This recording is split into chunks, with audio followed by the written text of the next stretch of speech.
பூமகள் மெல்ல வாய்மொழி சொல்ல சொல்லிய வார்த்தை பண்ணாகும்.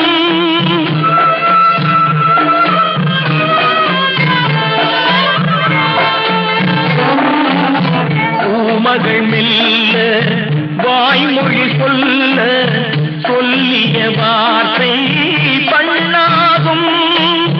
காலடி தாமரை நாலடி நடந்தால் காதலன் உள்ளம் புண்ணாகும்.